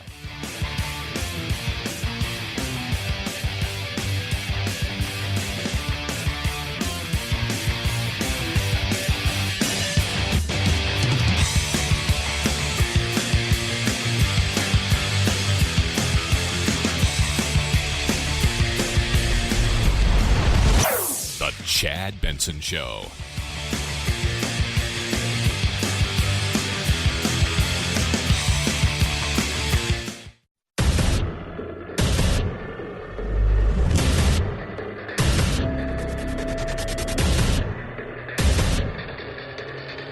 Independent thoughts, independent life. This is Chad Benson. What's up, party people? So this last election, of course, we know what happened, right? Trump got in because of memes. No, Chad, it's not what happened. He colluded. I mean, except for the part with the guy that investigated for 2 years and like $35 million and all this stuff. He said he didn't collude, but he colluded. Yeah, and the thing where they were swaying people, he colluded. Well, if you think that the last one was confusing, right, with the memes and the stuff that looked like real news but was fake news and all of that stuff, well, kids, get ready for it because there's a thing called deep fakes, and it's not coming soon. It's here. New tonight, New York pizza is definitely not as good as Chicago. The Red Sox are the greatest team ever, and New York City subways always run on time. Wait a second, who is that guy? It sounds like Steve Lacy, but it kind of looks like me. And I know I never said any of those things, but this fake news anchor is a real example of a fascinating new technology with frightening potential uses. It looks like a real person. I mean, it's not me, it's not Steve, it's some Frankenstein mix of both. But obviously my mouth never said those words. Yeah. It's real. Imagine now having to decipher if something you see on video is real or not. Part of the problem is, and I blame this on the average person, and let's be real, the average person doesn't spread 99% of these things. It's people who are sold their soul to whatever side of the party is, and they're willing to just go out there and just do whatever it is. Oh my God, I saw this meme, I'm going to share it 1,000 times. I read this article, I'm going to share it 1,000 times. So that's part of it. So they're not going to do any investigation of, did he say that? Did she say that? Is that really her? Is it not her? But it is so real that they can craft it where it's virtually impossible, especially for the average person who doesn't pay a lot of attention, to say, that's not real, because they're not going to do any homework on it. They're just going to look at it and go, whoa, man, I can't believe that was said. Does anybody know about this? Next thing you know, it's shared 1,000 times, 1,000,000 times, and away goes the craziness. The videos are what's known as deep fakes, a computer-generated clip using an algorithm that learned my face so well that it can recreate it with remarkable accuracy. My generated face can then be swapped onto someone else's head. New tonight, or it can be used to make it look entirely like me, saying things I've never said. New York City subways always run on time. Seeing is believing. Is that not the case anymore with deepfake? Well, I'll at least say it's not 100% true anymore. Yeah, not anymore. And you look at these things and you go, okay, Well, these things they have to be tough, though, right? Like, this has to be like, to craft something like that, it had to take weeks and months, and it had to be like old stop claymation animation, where it's little things like this. But remember, we live in the technology age. And shockingly, they're not that hard to make. All it takes is a few seconds of video of someone, a powerful computer, and some code. The real danger, I believe, is the fact that the line between what is real and what is fake is blurred. Yeah. Oh, and there's some stuff out there that you when you see it, and the thing is, they're putting stuff out there in these things to show people, look, be prepared. You know, we worry about the Russians and the Chinese, because I'm telling you guys, the Chinese are going to play in our politics as well. And by the way, so is Israel. They're going to play in our politics as well, right? There's a lot of, everybody plays and tries to do stuff just like we do to them. But these things, because video is so much more compelling than a little piece of information or a link, more people are apt to watch it and to see it and to spread it and share it. And that's the thing that you have to worry about. The power to make a video of anybody saying anything is, to say the least, alarming. Even the former president is raising red flags. We're entering an era in which our enemies can make it look like anyone is saying anything at any point in time, even if they would never say those things. The funny thing is, that's not Barack Obama. That video is a deepfake. Yeah, and it looks just like him saying exactly that, and it's scary. And for me, and we were talking, I was talking to producer Anthony about this. It's almost to the point where news is going to have to put what they call a watermark on it, or some sort of thing, like when you look at Twitter and you see the person's got the check mark that this is who this person says he is or she is. It's almost like that. Like, there's going to have to be a stamp on there saying this is a legitimate, real video in the future, because they're that good, and you could get people to say anything at all. And if you can find somebody who's got to and by the way, coming from the audio side of things, there are people working on stuff right now that essentially you could just talk into something and the voice will match whatever the president's saying, and his voice inflection and the whole 9 yards, and it will match up almost perfectly. Combine that with deep fakes, and you've got a world of hurt and confusion for a lot of people. Say a video of a world leader like Vladimir Putin pops up on the internet declaring war on another country, or maybe the head of a major company announcing his or her abrupt resignation, putting the markets in a tailspin. Videos like that could spread like wildfire before fact checkers, journalists, and governments even have the chance to validate it. Yeah. And trust me, a lot of people don't. They just don't. They hear stuff and they think it to be true. They're not interested in checking any of it. And whatever is said, boom, it's real. I had somebody come up to me about a month or so ago, older lady, very sweet. And she starts telling me, oh, do you know that Chelsea Clinton goes to this restaurant in Los Angeles and they serve up people? I'm like, what are you talking about? Stop it. That's a bunch of crap.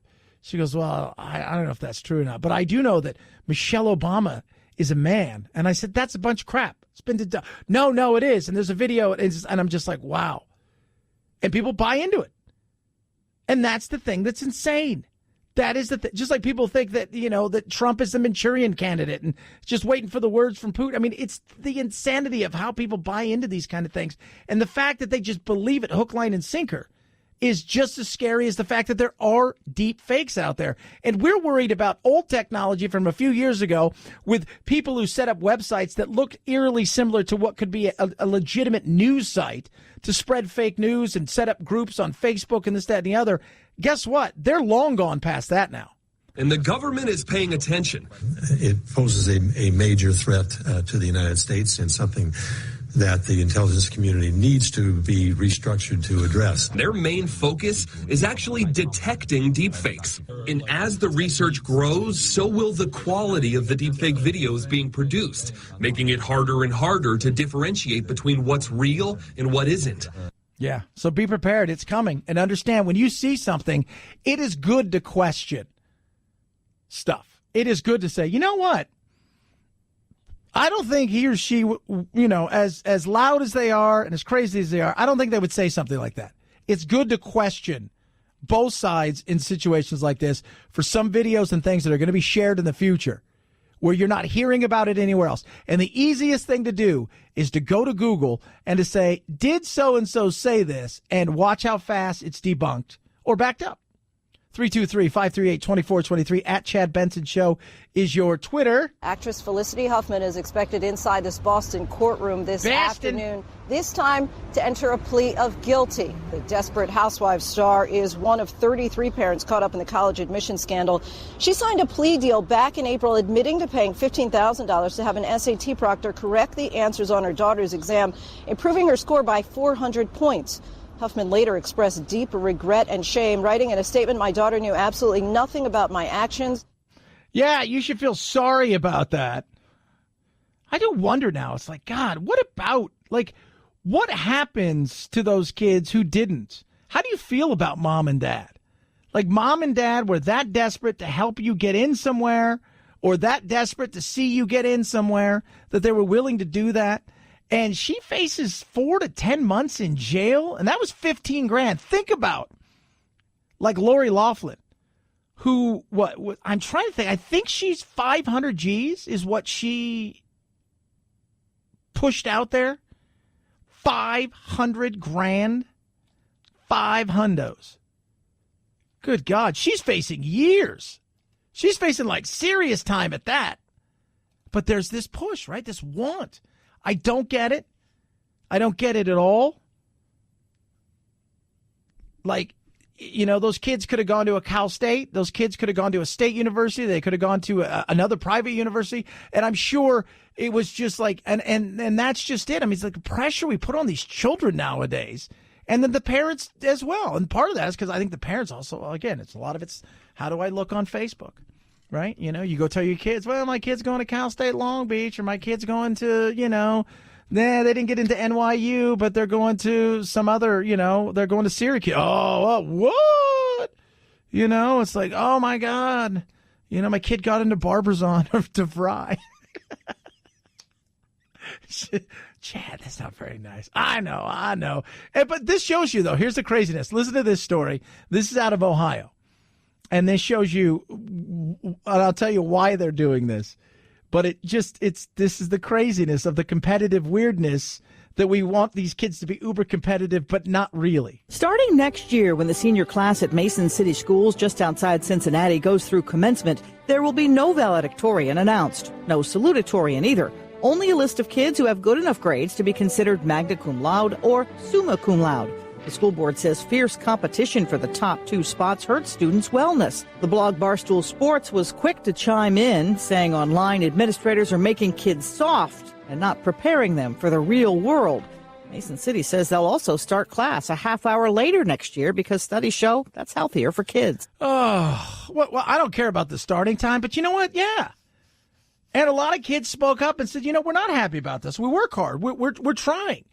And this is part of that soft, weird culture we're creating. I have a friend who teaches in California, down in Southern California, and says they have they have coaches now for recess. And the referee coaches that are out there, right, teaching kids, you no longer lose. So if you're playing a game, you don't lose. They just say that you didn't do as good as the other kid. Nobody loses. That's not real life. That's not. But I'm amazed. You know what? Like, look, I was never going to be valedictorian, but somebody's working hard for it, and they should be rewarded for it. Right? Absolutely, they should. They should 110% be rewarded. You got a 4.985, which I still don't know how you do. Right? And you did all the things that you had to do, and you sacrificed a bunch of crap to go do stuff like that, and that's the thing that you wanted to do, and I got no problem with that. Even as a kid growing up, like, I know who the valedictorian was. I know how hard they worked. Right? I saw her. She busted her butt. She didn't seem to ever like she was having fun. I tried to joke with her, and I did. I think it drove her crazy, but I also think she liked it. But I used to joke about, look, I'll never be that, but she's working for it. So there you go. It's just weird. It is so weird that we do that. And then we wonder why, right? Because then you hear Felicity Huffman, all these other people paying people to get into college. It's nuts. 323-538-2423. At Chad Benson Show is your Twitter. You can tweet at us. Blink Don't blink. No, Blink. It's amazing. Home security. It's done right. Like nothing you've ever seen before. I recommend it for anybody. You get packages delivered. You worry about, well, what's going on outside my house. You worry about what's going on inside your house. Maybe your animals are up to no good, right? Watching cable, doing stuff like that. Ugh. Guess what? Blink is amazing. It's incredible. When do you want to know that somebody's looking and trying to maybe think about, I'm casing the house, I might try to break in, right? When do you want to know? You want to know before, not after, because then it's too late. That's where Blink comes in. Their indoor-outdoor activated motion-activated cameras are incredible. They set up in minutes. They're wire-free, running 2 AA batteries, can last up to 2-3 years. And guess what? When you're traveling, they got the Blink smartphone app, right? It's got the live feed option. You can check in on your pets and what's going on inside. It is incredible. There's no contracts, no subscriptions, totally affordable, and it works with Alexa. Blink camera systems, easy to set up, easy to install, brilliant way to monitor your package deliveries. Visit blinkprotect.com/Benson. That's blinkprotect.com/Benson. Blinkprotect.com/Benson. Blink is an Amazon company. At Chad Benson Show, Twitter, ChadBenson. Oh, Dad, I know it was a joke, but come on, man. Chad Benson Show.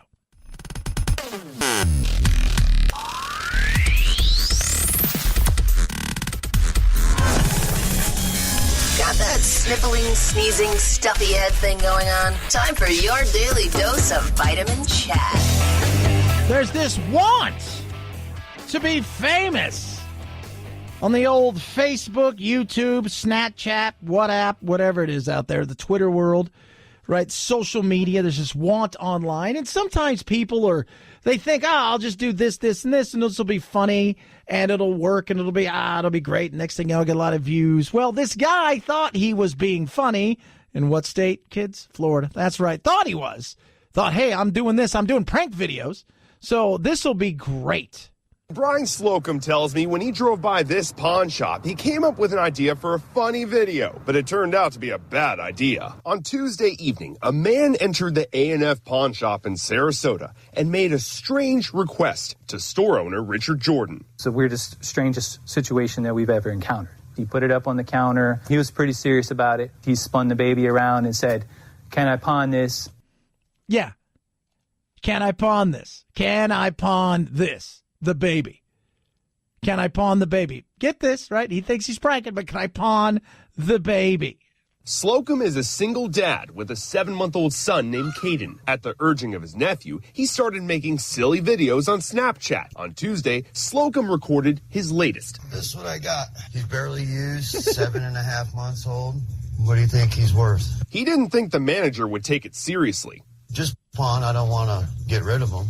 I was thinking I'd go in there and the guy would be like, if it's my son, I'd give you 10 grand or something. Well, I tried. Now, he filmed it. Again, so you got two perspectives. You got the one perspective from the pawn shop owner, and you got him doing his little thing. It's barely used. I don't want to get rid of him. I just want to pawn him, right? I want him back.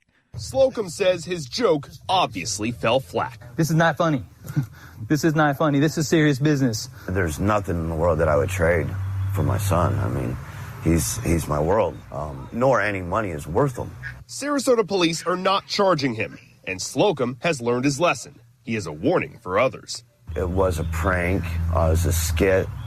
A lot of these young people don't realize that, doing things like this has a consequence. How could you want to get rid of something like that?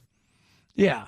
And last week, we had what? We had somebody go into a Walmart and prank a lady by pretending that she was going to be fired.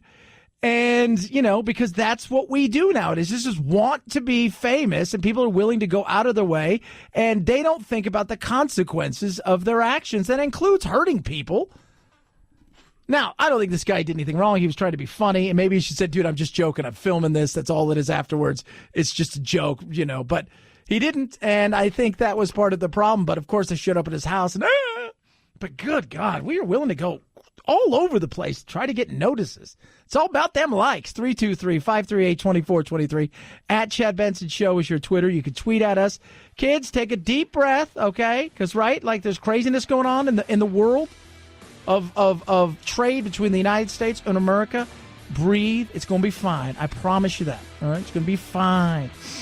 You hear a lot of craziness today. It's going to be all right. It's going to be all right. 323-538-2423 at Chad Benson Show, Twitter. Here's your useless information of the day. A grouping of flamingos is called a flamboyance of flamingos. Ooh, learned a little something, did you? Have a great rest of your day as always. Night-night, Jack.